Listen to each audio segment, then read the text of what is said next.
going to share with you why it is that losing weight may not actually be in your best interest, and what you should do instead. For those of you new to the channel, I'm Alex, and we talk nutrition, fitness, and workouts to get you in the best shape of your life. Coming from someone who was considered on the edge of obese once upon a time, I'd argue that it's actually a lot easier to keep weight off than losing it in the first place. In most cases, weight loss probably shouldn't be your main goal. We often tie a lot of our self-image to the number that we see on the scale, when that really shouldn't be the case. One of the main reasons why is because it's so variable and subject to fluctuations from day to day that we may drive ourselves insane before we end up losing any substantial amount. These fluctuations can come from anything from eating too much salt or a high-carb meal the night before that could increase water retention, or even hormonal fluctuations.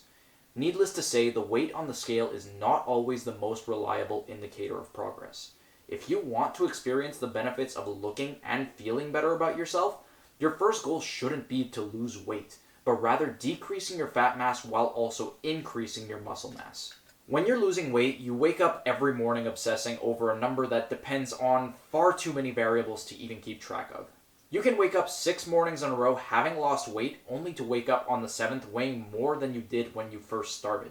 When you're losing fat and increasing your muscle mass, you're focused on things like how your clothes fit you, your circumference measurements, how you look in the mirror, and whether the weights that you're lifting in the gym are actually increasing. If any of those are trending in the right direction, it's safe to say that you're making progress, even if it doesn't look or feel that way. In fact, one of the first things that I teach my clients when we first start training together is not how they can lose weight, or how many hours of cardio they should be doing per week, or whether they should be cutting carbs out of their diet, but rather how they can build muscle mass. And here's why. Putting on muscle mass increases your basal metabolic rate, abbreviated as your BMR, which is essentially the amount of calories that you burn in a day to keep yourself alive. This is why I place so much emphasis on resistance training. It doesn't even necessarily need to be weightlifting. My preferred style of resistance training typically revolves around body weight workouts with a little bit of weightlifting sprinkled in from time to time.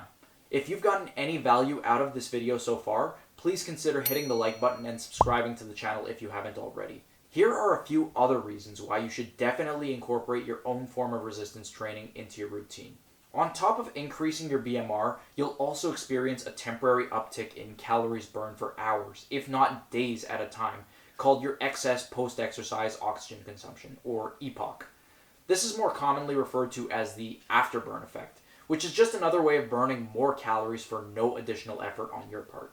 You'll increase your muscle mass, which produces a visible increase in muscle definition in the mirror. If you're focusing on losing weight, you'll starve and create a skinny fat appearance, which is hardly appealing for anyone.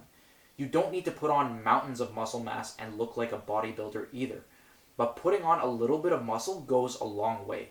And here's one of the most extremely underlooked benefits of resistance training: increased bone density. This will keep your bones strong and healthy as you age. You'll be less prone to diseases like osteoporosis.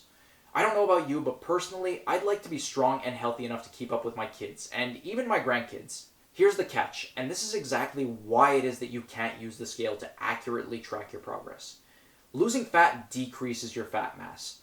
Putting on muscle also increases your muscle mass. But muscle mass is also a lot more dense than fat mass. So, which occurs faster? That's unfortunately another question with many variables that can't be given a one-size-fits-all answer, because it depends on things like your genetics, how often you train, what your nutrition looks like, among other things. The good news is, fat is usually a lot easier to keep off than it is to lose in the first place. And as much as I've hyped up resistance training throughout this entire video, fat loss is an energy balance issue first and foremost. That means burning more calories than you consume.